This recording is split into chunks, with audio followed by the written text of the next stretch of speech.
오늘 사도행전 말씀을 통해서 승리하는 삶이라는 제목으로 말씀을 증거하기 원합니다. 지난주 특별기도 회를 빌립보서 말씀으로 계속 나누고 있었는데요. 빌립보서를 설교하다가 빌립보 교회가 설립된 원인이 되는 이 바로 사도행전 16장의 말씀을 나누고 싶다, 이런 생각이 들었습니다. 이번 주간은 추석 연휴이고 그리스도인으로서의 승리의 삶을 사는 것이 그 어느 때보다 중요한 시기이기에 오늘 본문의 말씀을 준비했습니다. 오늘 본문은 그리스도인으로서 승리하는 삶의 특징이 크게 세 가지로 나타납니다. 첫 번째는 영혼을 소중히 여기는 그런 삶입니다. 본문의 내용을 살펴보기 원합니다. 유대인의 회당은 유대인 남자 10명이 있어야 세울 수 있었습니다. 그런데 빌립보에는 회당이 없었습니다. 그래서 바울 일행은 안식일 날에 성박 강가에서 기도처를 찾았는데 그곳에서 자주장사 루디아를 만나게 되었습니다. 루디아는 예수님을 영접했고 그녀가 강권하여 바울 일행을 자기 집에 머물게 했습니다. 그러다가 다시 다음 안식일이 되자 바울과 그 일행들은 기도처로 다시 가려고 했습니다. 기도처로 가다가 특이한 사람 한 사람을 만나는 것이 오늘 본문의 시작입니다. 사도행전 16장 16절을 보세요. 우리가 기도하는 곳에 가다가 점치는 귀신 들린 여종 하나를 만나니 점으로 그 주인들에게 큰 이익을 주는 자라. 점치는 귀신 들린 여종을 만났습니다. 문자적으로 말하면 이 여종은 파이톤 신이 들려 있었습니다. 이 파이톤 신은 아폴로 신전과 델피시 신전을 지켜주는 고대 신화에 나오는 뱀입니다. 사람들은 아폴로가 그 뱀의 형태로 나타나서 그의 열광적인 여성 추종자들에게 점치는 특별한 능력을 준다, 이렇게 믿었습니다. 그러나 성경적으로 정확하게 말한다면 이 여종은 귀신 들린 사람입니다. 한번 생각해 보시기 바랍니다. 귀신 들린 사람은 항상 귀신 들려 있는 상태로 있는 것이 아닙니다. 제정신이 가끔 돌아오기도 한다는 거죠. 그때 자신의 모습을 보면서 얼마나 비참하고 절망스럽겠습니까? 귀신은 절대로 사람을 인격적으로 대우하지 않습니다. 어떻게 하든지 사람들을 죄의 노예로 삼아 이용하고자 하는 그런 마음밖에 없습니다. 아마도 이 여종은 일단 이런 상태가 계속되었다면 자신도 자신을 소중히 여기지 못하고 아주 무가치하게 여겼을 가능성이 대단히 많습니다. 누가복음 8장에 이 거라사 광인 이야기 아시죠? 군대 귀신 들린 사람. 그 군대 귀신을 1레기온이라고 하는데 1레기온은 6,000마리, 6,000명을 의미하거든요. 그러니까 6,000마리의 귀신이 들렸던 사람이에요. 그래서 이 사람은 어때요? 무덤 사이에서 옷도 입지 못하고 쇠사슬과 쇠고랑을 차고 그렇게 귀신이 막 강하게 역사하면 어떻게 합니까? 완전 미친 사람이 되어서 막 그렇게 사는 거죠. 그러나 정신이 온전하게 돌아올 때가 있겠죠? 자기 정신이 돌아올 때가 딱 있을 거예요. 자기 찢어진 옷과 쇠고랑에 차 있고 이렇게 상처난 자기의 몸들을 보면서 어떤 생각을 할까요? 자책하고 연민하고 한스러워하면서 절망하지 않았을까요?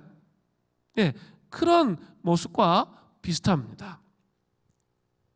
그리고 여종이라는 단어는 사도행전 12장 13절을 보면 로데라 하는 여자아이와 같은 단어입니다. 베드로가 감옥에 나와서 마가의 다락방에 모여있는 그런 성도들을 찾다가 문을 두드렸을 때 처음 맞이한 그 여자아이, 그 아이가 로데입니다. 그러니까 그 여종은 나이가 대단히 어렸다는 것을 알 수 있습니다. 그리고 또 한 가지 중요한 특징이 오늘 본문에 나타납니다. 점으로 그 주인들에게 큰 이익을 주는 자라. 주인들에게, 이게 중요해요. 귀신 들린 여종의 주인은 한 사람이 아니에요. 여러 명이었습니다. 주인들이라고 분명히 언급되어 있습니다. 또한 이 여종의 점치는 능력 때문에 그 주인들에게 큰 이익을 주었습니다. 이 여종을 가지고 있는 주인은 금광을 가지고 있는 거나 마찬가지예요. 사람들이 막 돈을 막 복채를 내면서 어때요? 자기의 미래 점치기를 원했기 때문에 많은 돈을 벌었던 거죠. 주인이 여러 명인 거예요. 주인들은 이 여종이 무당으로 앞날을 잘 마치고 돈벌이가 잘 되니까 그녀를 심하게 착취하고 있었습니다. 그 주인들은 이 여종을 결코 인격적으로 영혼을 소중히 여기면서 대하지 않았다는 거죠. 단지 돈벌이의 수단으로 대한 거죠. 19절에 바울이 여종에게 축사를 했죠. 오히려 주인들은 자기 수익의 소망이 끊어진 것을 보고 마구마구 막 화를 내면서 어떻게 합니까? 바울을 고발하잖아요. 이러한 모습은 흡사 이 시대의 모습과 같습니다. 세상에서 우리 영혼이 존중받지 못하고 일하는 기계처럼 소모품으로 여겨진다고 느껴질 때 우리 마음이 어때요? 그때 큰 고통을 느끼죠. 자기가 이렇게 값어치 있고 의미 있다라는 생각을 못하게 하는 거죠. 그냥 소모품이에요. 그러다가 이렇게 버려지는 거죠. 그럴 때 이렇게 깊은 고통을 느끼는 것처럼 이 여인은 그런 가운데 있었다는 거죠. 이 여종은 귀신에게 사로잡혀 있을 뿐만 아니라 사람들에게조차도 심각한 매임을 가진 그런 여종이었습니다. 한마디로 말해서 소중히 여김을 받지 못하는 그런 여인이었습니다. 사탄이 그죠? 이 여종을 통해 무엇이라고 말합니까? 사도행전 16장 17절부터 18절 전반절을 보십시오. 그가 바울과 우리를 따라와 소리질러 이르되 이 사람들은 지극히 높은 하나님의 종으로 구원의 길을 너희에게 전하는 자라 하며 이같이 여러 날을 하는지라. 도시락 싸가지고 다니면서 사탄이 이 바울의 일행을 괴롭히는 거죠. 크게 소리를 질러서 이렇게 말하는 거죠. 지극히 높은 하나님의 종으로 구원의 길을 너희에게 전하는 자다. 뭐 이런 식으로 큰 소리로 외치는 거예요. 귀신의 말이 맞죠? 맞는데요. 그런데 말할 때의 태도가 중요하잖아요.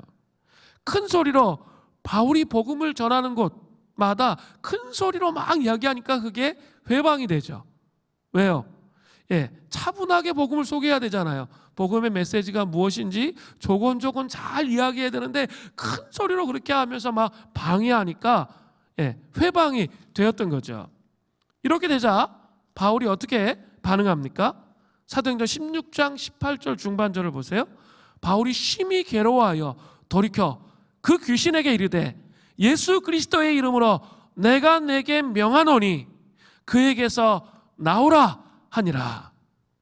바울은 심히 괴로워했습니다. 헬라어로 이 말의 뜻은 철저하게 고통스러워하다 이런 뜻이에요. 이것은 바울이 고통과 분노를 느낀 것이 분명합니다. 이것은 바울의 복음 전도를 지속적으로 방해하는 귀신들에게 분노를 느꼈다는 것을 의미하는 거죠. 또 한 가지 더는 귀신 들린 여정의 가련한 상태와 또 착취하는 자들에게 얽매여 있는 비인격적인 상황을 보면서 고통을 느끼고 있다 이런 의미입니다. 물론 사도 바울이 그 여종에게서 귀신을 내어 쫓을 때 그 성읍에 소요와 동요가 일어날 것, 그것을 모르지 않았을 것이라는 생각이 듭니다. 그죠? 그런 생각이 듭니다. 그러나 바울은 귀신과 사람들에게 매여서 고통을 당하는 그 한 영혼을 소중히 여겼습니다. 그래서 바울은 명령의 기도를 하는 거죠. 예수 그리스도의 이름으로 내가 내게 명하노니 그에게서 나오라. 하나님은 하나님의 백성에게 예수 그리스도의 이름으로 귀신을 내어 쫓고 능력을 행하는 그런 권세를 주셨습니다. 마가복음 16장 16절부터 17절에 아주 잘 나타나잖아요. 믿는 자들에게는 이러한 표적이 따르리니 곧 그들이 내 이름으로 귀신을 쫓아내는 거예요. 새 방언을 말하며 뱀을 집어 올리며 무슨 독을 마실지라도 해를 받지 아니하며 병든 사람에게 손을 얹은즉 나으리라 하시더라. 그죠? 귀신에게 명령하니까 귀신이 떠나가는 거죠.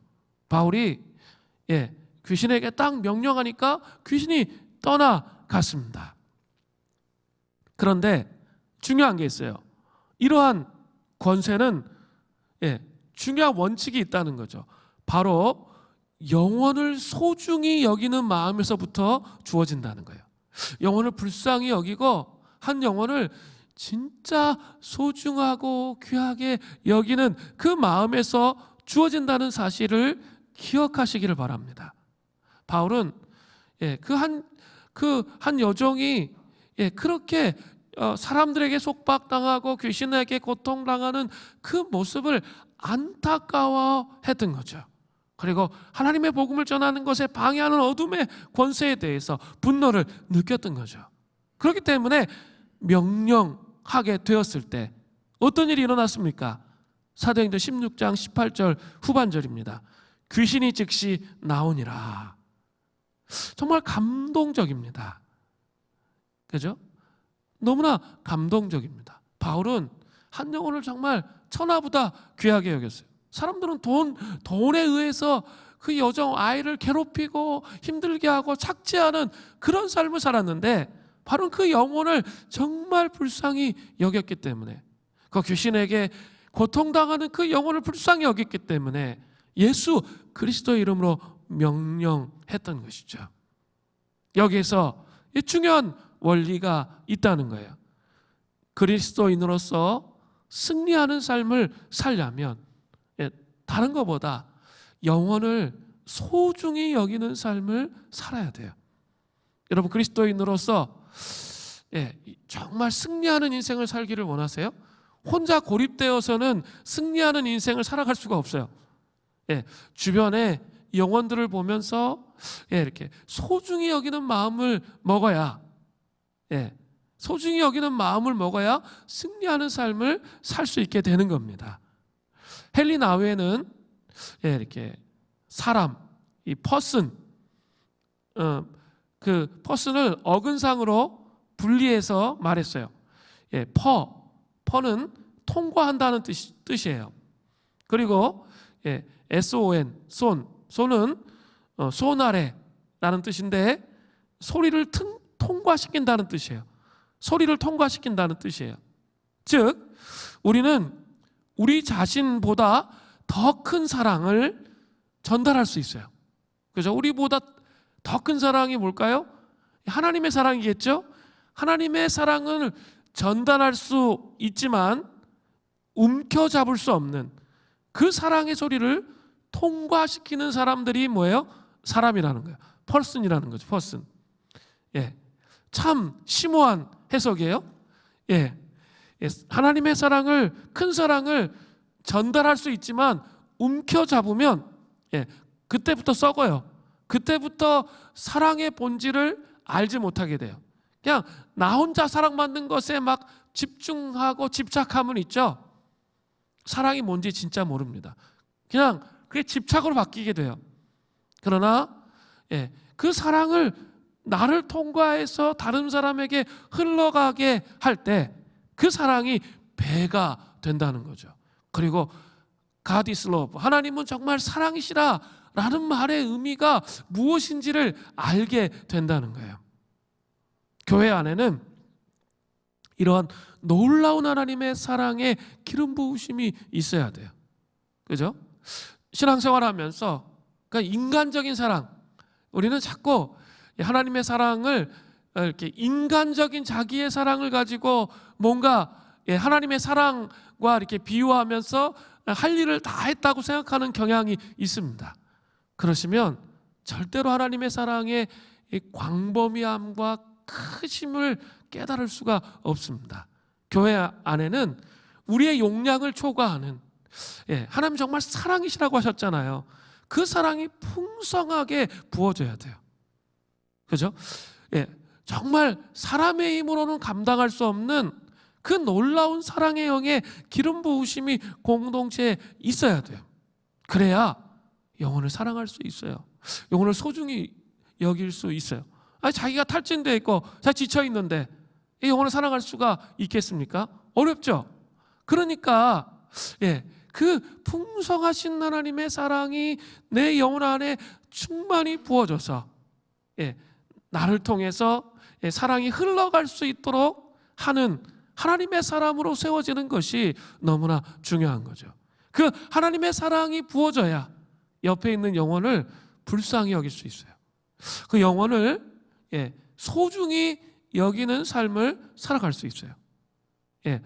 추석 연휴 가운데 이제 우리 가족들을 만나잖아요. 또 믿지 않는 가족들 이렇게 만나게 되죠.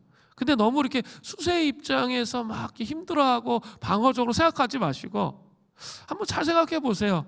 이들이 아직 예수님을 잘 모르고, 그죠? 세상의 가치에 의해서 막 살아가는 삶을 보면서 마음에 불쌍한 마음이 들으셔야 돼요. 하나님의 사랑으로 긍휼히 여기는 마음이 들어야 돼요. 그리고 그 돈에 모이고 사람에 매여서 힘들어하는 그 모습을 보면서 그 인간이 참 소중한데, 하나님의 형상으로 지어진 인간이 소중한데 저런 삶을 살고 있구나, 안타까워하는 마음을 먹어야 돼요. 그래야 어떻게 하죠? 그런 사람들을 위해서 중보하고 기도할 수 있게 되는 겁니다. 그런 은총이 우리에게 있기를 바라요. 그래야 승리하는 삶으로 나아갈 수 있습니다. 두 번째로, 고난에 한밤중에 기도하며 찬송함으로 하나님의 기적을 경험하는 삶을 사는 거예요.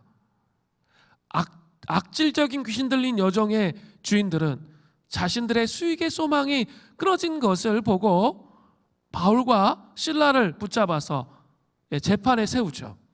그런데 그들의 송사하는 내용은 정직하지 못해요. 그리고 아주 교묘합니다. 사도행전 16장 20절부터 21절이에요. 상관들 앞에 데리고 가서 말하되, 재판하는 거죠. 이 사람들이 유대인인데 우리 성을 심히 요란하게 하여 로마 사람인 우리가 받지도 못하고 행하지도 못할 풍속을 전한다 하거늘. 그 당시 로마 제국 전체에는 반유대적인 감정이 있었습니다. 유대인들은 언제나 반란을 일으키는 그런 족속이라 생각을 했어요. 그래서 유대인인 것을 내세우면서 로마 사람인 자신들이 받지 못할 풍속을 전한다고 거짓으로 고발했죠. 사실 잘 생각해 보면 뭐예요? 돈 때문이잖아요. 그죠? 돈 때문에 고발한 거잖아요. 이익이 끊어졌으니까 그것 때문에 고발한 건데 거짓말로 고발을 한 거죠. 바울과 실라는 제대로 된 재판도 받지 못하고 옷을 벗김을 당하고 심하게 매를 맞았습니다. 사도행전 16장 22절 중반절부터 23절 전반절을 보세요. 옷을 찢어 벗기고 매로 치라 하여 많이 친 후에, 보통 유대인들은 율법에 의해서 40대 이상은 때리지 않아요. 그러니까 39대면 이제 40대 때리면 죽는다고 생각을 했어요. 그래서 39대가 최고입니다. 그런데 이들은 이방인들이에요. 그러니까 그 개념이 없는 거죠. 뭐 50대, 60대 막 엄청나게 때렸을 거예요. 또 피멍이 들고 정신을 잃을 때까지 매를 맞은 거예요. 25절에 보면 한밤중이 돼서야 바울과 실라가 찬송할 수 있었다는 건 뭘 의미하는 거예요? 그 전까지는 정신이 나가 있었던 거예요. 정신이 나가 있었다는 사실을 알 수 있어요. 정말 매를 많이 맞았기 때문에 기절을 한 거죠. 온몸에 피멍이 들고, 그죠? 그냥 신음소리밖에 나지 않는 그런 상태에 있었다는 거죠. 또 바울과 실라는 매를 맞았을 뿐만 아니라 지금 어디에 있어요? 감옥에 갇힙니다. 사도행전 16장 24절을 보세요. 이런 명령을 받아 그들을 깊은 옥에 가두고 그 발을 착고에 든든히 채웠더니, 바울과 실라가 갇힌 감옥은 깊은 옥이었습니다. 그죠? 깊은 옥이라고 되어 있죠? 깊은 옥은 햇빛이 전혀 들지 않는 지하 감옥이에요.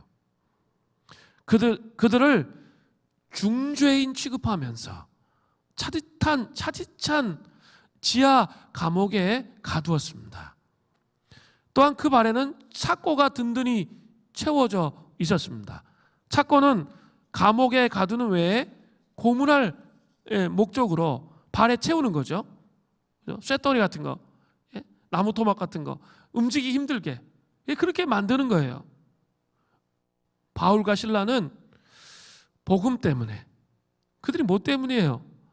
복음 때문이죠, 그죠? 복음 때문에 한 영혼을 정말 불쌍히 여겼는데, 그에게 바울과 실라에게 다가온 게 뭐예요? 고난의 한밤중을 통과하는 거죠. 우리도 인생을 살다 보면 승리하는 삶이 아니라 고난의 한밤중을 통과할 때가 반드시 있습니다. 그때 우리는 어떻게 해야 합니까? 바울과 실라를 잘 살펴보면 우리가 취해야 할 태도가 나타납니다. 사도행전 16장 25절을 보세요. 한밤중에 바울과 실라가 기도하고 하나님을 찬송하며 죄수들이 듣더라. 기절했다가 혼절했다가 깨어났어요. 그죠? 한밤중이 돼서야 바울과 실라가 정신이 돌아왔습니다. 그들은 지금 온몸에는 피가 막 흥건히 젖었을 거예요. 온몸에는 또 피멍이 막 들어있겠죠. 또 하도 매를 맞으면 어때요? 안 쑤시는 곳이 없잖아요. 거기에다 발목에는 착고가 채워져 있습니다. 그런데 그들이 한 일이 무엇입니까? 기도하면서 하나님을 찬송합니다. 기도의 내용이 무엇일까요? 기도하면서 했던 기도의 내용이 무엇일까요? 우리가 잘 아는 것처럼 신세 타령이었을까요? 아니면 원망이었을까요? 주님, 내가 주의 복음을 위해서 이렇게 열심히 일했는데 나에게 돌아오는 게 이 뼈아픈 고통뿐이라니, 주님 당신은 살아계시는가요? 뭐 이런 식의 고백이었을까요?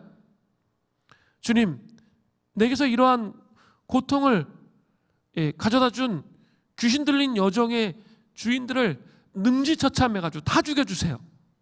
뭐 이런 기도 했을까요? 보통 인생의 벼랑 끝에 몰려본 적이 있는 사람들은 대부분 이런 식으로 반응합니다. 유명한 복서 제임스 토니는 링에서 저돌적인 선수로 아주 유명합니다. 마치 미친 사람처럼 강력한 펀치를 휘두르는 그는 수년 동안 미들급 세계 챔피언 자리에 있었습니다. 어느 날 시합을 이긴 토니에게 한 기자가 물었습니다. 언제나 링에서 그토록 엄청난 열정과 공격을 퍼부을 수 있는 비결이 무엇입니까? 기자는 승부욕이 강해서 그래요. 저는 권투가 너무 좋습니다. 그런 전형적인 대답을 원했겠죠. 그런데 토니는 매우 뜻밖의 대답을 했습니다. 제가 왜 그토록 미치듯이 싸우는지 궁금하세요? 어릴 적에 우리 아버지는 저희를 버렸습니다. 그래서 어머니 혼자 저희를 키우느라고 엄청 고생하셨죠. 저는 링에 나갈 때마다 상대편을 아버지라고 생각합니다. 그리고 모든 미움과 분노를 그 선수에게 퍼붓죠. 한마디로 완전히 폭발한다고요. 토니는 분노와 원망의 노예가 되어 있는 거죠. 원망과 분노의 뿌리를 깊은 곳에 감춘 채 자기의 삶을 오염시키도록 내버려 두고 있는 거죠. 물론 관중이 환호하고 스포츠 세계에서 찬사가 쏟아졌지만 그의 내면은 정말 불행하기 짝이 없는 거예요. 외적으로 성공해도요, 내면이 슬프면 그 성공은 빛을 발하게 되는 거죠. 그러나 지금 바울과 실라는 그런 기도를 하고 있는 게 아니에요. 그렇게 기도했다면 반드시 뒤에 나오는 자발적인 찬송을 할 수 없어요. 그죠? 그런 기도했다면 어떻게 하나님을 찬송할 수 있겠어요? 못합니다.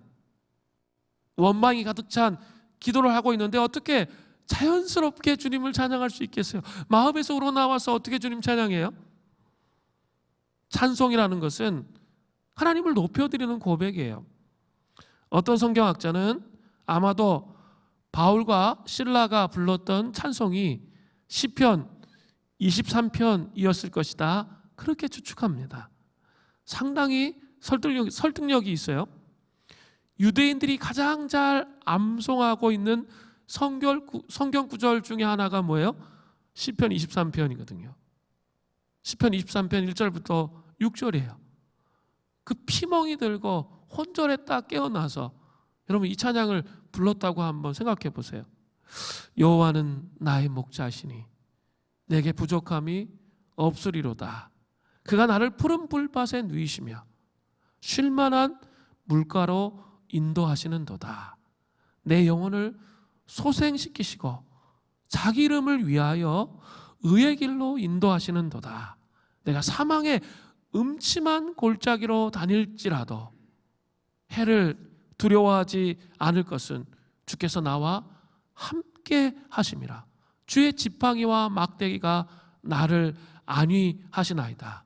주께서 내 원수의 목전에서 내게 상을 차려주시고 기름을 내 머리에 부으셨으니 내 잔이 넘치나이다. 내 평생의 선하심과 인자하심이 반드시 나를 따르리니 내가 여호와의 집에 영원히 살리로다. 참 감격적이죠. 또 놀라운 것은 찬송 소리를 감옥에 갇혀있던 죄인들이 다 들었다고 되어 있습니다. 25절에 듣더라 나오죠. 이 헬라어로 헬라적 언어적 의미로 집중해서 듣고 있었다, 이런 뜻이에요. 집중해서 들었다는 거죠. 살아있는 간증이 된 거죠. 그 죄수 중에 옥문이 열렸는데 아무도 도망가지 않고 그대로 28절에 보면 바울과 같이 있었기 때문이죠. 살아있는 간증이 됐다는 거예요. 고난의 한밤중에 기도와 찬송을 불렀던 바울과 실라를 하나님께서는 하늘 보좌에서 불꽃과 같은 눈동자로 바울과 실라를 지켜주셨던 거죠.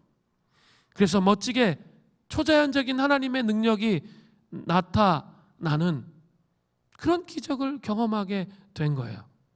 사도행전 16장 26절을 보세요. 이에 갑자기 큰 지진이 나서 옥토가 움직이고 문이 곧 다 열리며 모든 사람의 매인 것이 다 벗어진지라. 놀라운 일이 있어요. 갑자기 큰 지진이 일어났어요. 찬송을 하는데 갑자기 큰 지진이 일어납니다. 옥토가 막 움직여요. 그리고 어떻게 됐습니까? 문이 다 열리는 거예요. 예, 자물쇠들이 다 부서지는 거예요. 그럼 사람들의 그 매여있는 착고가 다 부서지는 거예요. 초자연적 기적이죠, 그죠? 사람이 일으킬 수가 없어요, 한꺼번에. 예, 하나님의 놀라운 기적이 일어남을 통해서 하나님의 살아계심을 그때 드러내시는 거죠. 승리하는 그리스도인들은 고난의 한밤중에 기도하며 찬송함으로 하나님의 기적을 경험하는 삶을 그때 사는 거예요. 그죠? 우리는 이런 고난과 고통이 없으면서 나의 삶 속에서는 기적만 있기를 바라요. 예, 그렇게 하나님 일하시지 않으세요. 특별히 여러분이 복음을 갖고 계세요? 그럼 복음 때문에 고난이 있고 어려움이 있는 거예요. 그죠? 예, 복음을 이 세상이 싫어해요. 어려움과 고난이 있지만 그것을 붙잡고 몸부림치며 씨름할 때 하나님의 기적이 나타나는 거예요. 그죠? 고난의 한밤중에 여러분 기도할 수 있으세요? 제가 묻는 거예요. 예, 뭐 40일 작전 기도 이런 거 하면 한 뭐 일주일은 할 수 있잖아요. 그죠? 제가 얘기하는 건 그런 걸 말하는 게 아니에요. 예, 40일 작정하면 이제 정말 힘든 때가 30에서 40일 요 때예요. 끝까지 기도하면서 포기하지 않으면서 끝까지 하나님 신뢰하면서 기도하면서 찬송할 수 있으세요? 지금 상황이 막 더 어려워졌어. 내 기도했는데 내 찬송을 부르고 하나님 앞에 기도를 했는데 상황이 더 어려워졌어. 그래도 기도의 자리에 앉아 계실 수 있으세요? 이거 참 중요한 질문이에요. 그러면 반드시 기도하는 사람이 승리한다는 것을 여러분 경험하게 될 거예요. 제가 이번 한 주간 우리 여러 사람들하고 전화하고 또 만나기도 하고 하면서 이렇게 이야기를 들으면서 제가 이번 한 주간 깊이 묵상한 게 이거예요. 제가 들어보면 정말 이렇게 파란만장했어. 너무 어려움이 많았어요. 가정의 구원을 위해서도 어려움이 많았고 직장 생활에서도 나는 정말 뭐 이렇게 다른 데 가고 싶은데 하나님이 막 옮기지 못하게 기도하면 그렇게 그냥 묶어 놓으시는 것 같고 막 이런 것들을 경험할 수 있잖아요, 우리가. 뭐 가정을 위해서 그렇게 오랫동안 기도했는데 변하는 것 같지 않아요. 근데 그래서 사람들은 어떻게 하냐면 하나님께 실망해요. 그리고 포기하는 거죠. 그러시면 안 돼요. 그러시면 안 돼요. 끝까지 더 인내하면서 또 기도하고 또 기도해야 돼요. 그러면 반드시 그 힘들고 어려운 게 물러가요. 그리고 승리가 다가옵니다. 근데 그 승리는 내가 예측하지 않은 방식에서 그 승리가 와요. 그래서 간증을 고백할 수 있게 돼요. 제가 이번 주간에 끝까지 기도를 포기하지 않았던 뭐 새벽을 깨우며 기도하는 삶을 끝까지 포기하지 않았던 그런 사람들을 만났어요. 근데 하나님께서 이렇게 역사하시는 것들을 이렇게 보여주시더라고요. 저도 얘기를 들으면 정말 놀라운 기적이에요. 그런 일이 일어나는 거죠. 야, 그게 말이 되냐? 상식적으로 이거는 말이 안 되는 일인데 어떻게 그런 일들을 회사에서 해주냐? 제가 그렇게 얘기했거든요. 그거는 정말 하나님의 기적이다. 그리고 너가 끝까지 포기하지 않고 기도했기 때문에 네 입술에 찬송의 고백이 넘치도록 하나님께서 허락하시는 거다. 제가 그렇게 말해줬어요. 그러니까 네가 기도한 삶에 대해서 네가 얻어진 산물이니까 그것에 대해서 감사하고 누리라고. 하나님 주신 건데 왜 못 누리냐고. 제가 그렇게 얘기해줬어요. 누리라고 하나님 주신 거예요. 그렇게 말을 했습니다. 제가 그걸 보면서 더 확신하게 됐어요. 고난이 있고 어려움이 있지만 여러분 기도하면 반드시 주님 찬송하게 해주실 거예요. 그리고 그 찬송을 통해 우리의 삶 속에 기적이 일어나도록 하실 거예요. 포기하지 마세요. 포기하는 게 제일 나빠요. 그래서 포기하지 마세요. 추석 연휴 기간에 어떤 힘들고 어려움이 있어도 포기는 하지 마세요. 그러면 하나님의 때에 하나님이 역사하게 하실 거라는 거죠. 세 번째로 그리스도인으로서 승리의 삶 세 번째는 복음의 능력으로 사는 삶입니다. 큰 지진이 나서 옥문이 열리자 죄인들을 지키는 관수는 어떠한 반응을 합니까? 사도행전 16장 27절이에요. 간수가 자다가 깨어 옥문들이 열린 것을 보고 죄수들이 도망한 줄 생각하고 칼을 빼어 자결하려 하거늘.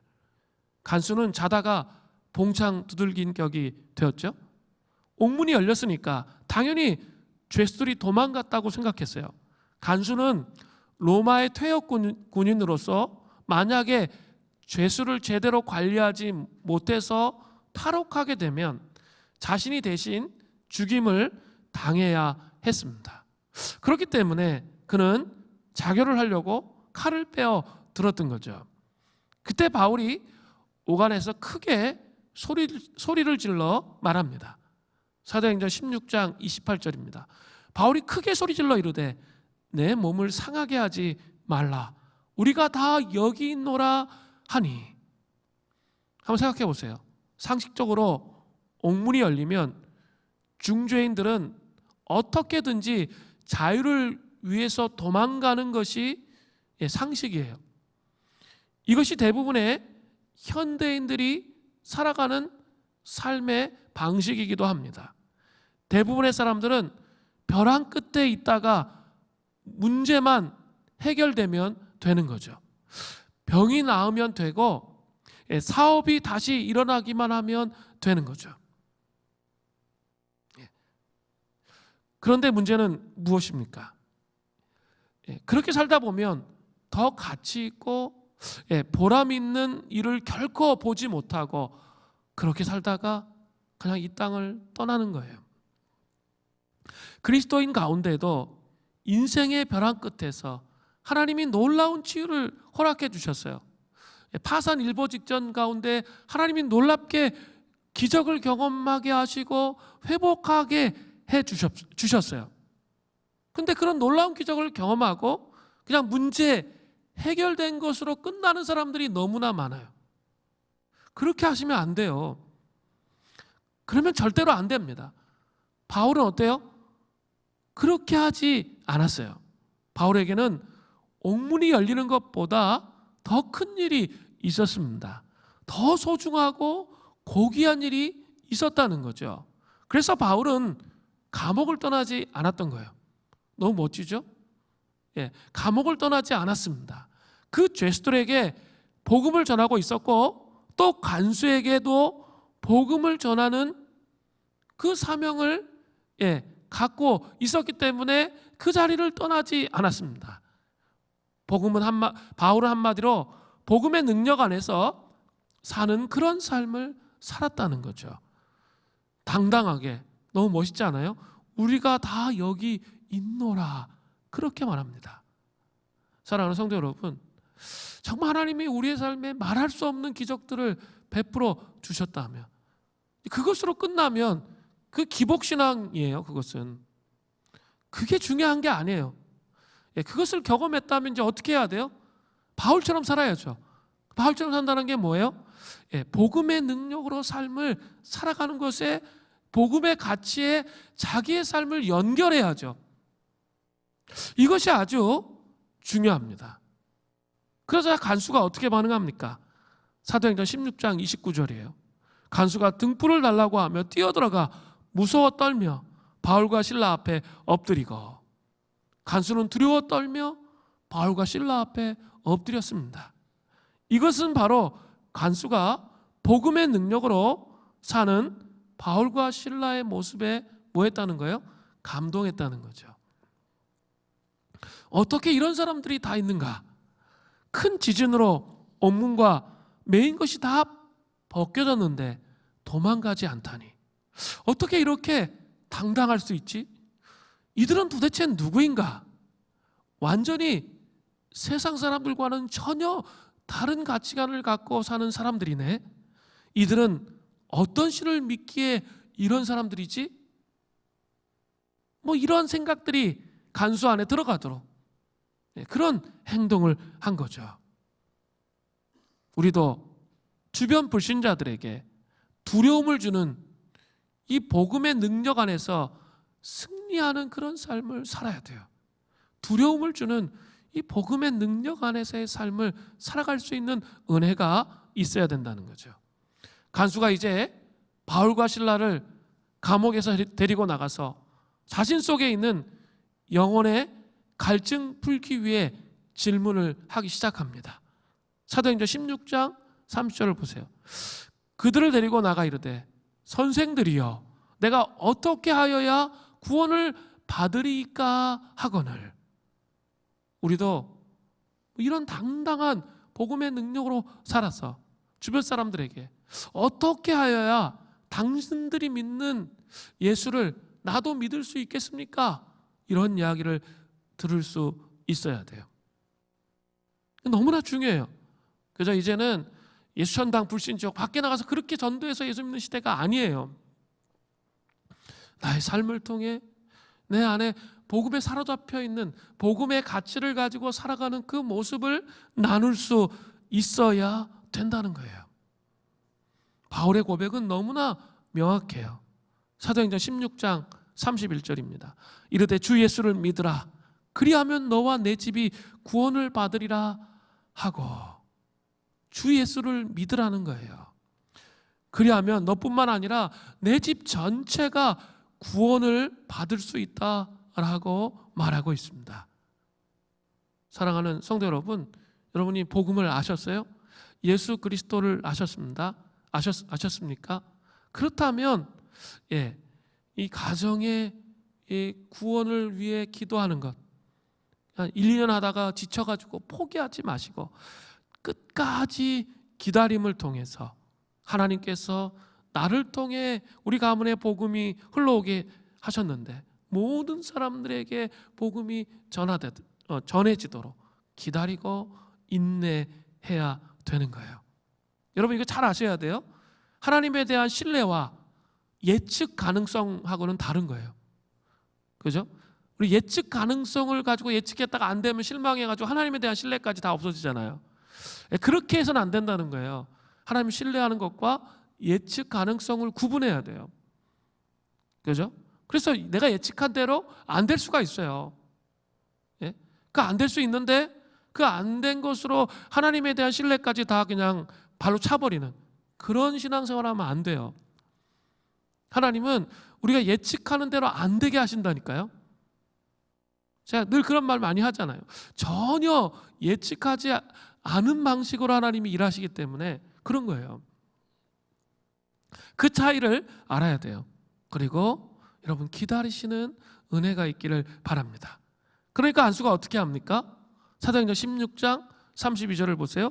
주의 말씀을 그 사람과 그 집에 있는 모든 사람에게 전하더라. 간수는 한밤중에 자는 집안 식구들 모두를 깨워요. 그리고 자신을 포함해서 말씀을 듣습니다.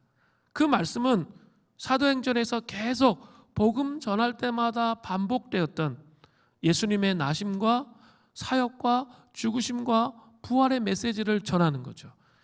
이 메시지를 듣자 간수와 가족들이 반응을 해요. 사도행전 16장 33절부터 34절입니다. 그 밤 그 시각에 간수가 그들을 데려다가 그 맞은 자리를 씻어주고 자기와 그 가족이 다 세례를 받은 후에 그들을 데려다가 자기 집에 올라가서 음식을 차려주고 그와 온 집안이 하나님을 믿으니 크게 기뻐하니라. 간수는 상관의 허락도 없이 죄수를 극진히 대접했습니다. 먼저 매맞은 상처를 씻어주었습니다. 그리고 모든 가족들이 어떻게 했습니까? 세례를 받았어요. 그리고 이제 감옥에서 자기 집으로 바울과 실라를 데리고 와서 음식을 먹고 하나님을 믿음으로 크게 기뻐하였습니다. 바울과 실라는 복음의 능력 안에서 다른 사람들과 다른 가치관으로 하나님 나라를 그리고 살았기 때문에 풍성한 승리의 삶을 살 수가 있었던 거죠. 저는 이제 마지막으로 정리를 하려고 하는데, 저는 사도행전 16장에서 복음의 능력 안에서 승리하는 삶을 살았던 바울과 실라가 먼 훗날 다시 빌립보 교회를 방문했을 때, 그때를 한번 깊이 혼자 머릿속으로 상상해 봅니다. 너무나 유쾌한 상상이에요. 그리고 감동적인 상상이에요. 바울과 실라가 먼 훗날, 그죠? 한번 이 빌립보 교회를 방문할 때 어떤 일이 일어날까 한번 상상을 해보았습니다. 이 복음의 능력으로 승리한 사람들이 방문했을 때, 바울이 빌립보 교회를 방문했습니다. 그는 강대상에서 설교를 하고 있습니다. 맨 앞줄에는 16장 앞부분에 나온 빌립보에서 처음 만났던 누가 있죠? 자주장사 루디아, CEO, 돈 많은 여성 CEO 루디아 그가 집사가 되어서 그 자리에 가족과 함께 쪼르르 앉아 있는 거예요. 처음부터 바울이 전한 말씀을 너무나 잘 들었기 때문에 그 루디아의 가족들이 얼마나 하나님의 말씀에 집중했을까. 아마 바울을 계속 막 뚫어져라 계속 쳐다보았을 것입니다. 1분 1초도 딴 생각할 수 없어요. 너무나 말씀을 사모하니까, 바울이 전해준 말씀을 사모하니까. 비대면 시대에 우리도 이래야 돼요. 제가 막 여러 목사님들한테 얘기 들어보니까 이 비대면 시대에 막 놀러 가면서 예배드리고, 그냥 뭐 이렇게 그냥 대충 예배드리고, 뭐 이런 경우들이 너무 많은 상황이다. 뭐 이런 이야기들을 듣습니다.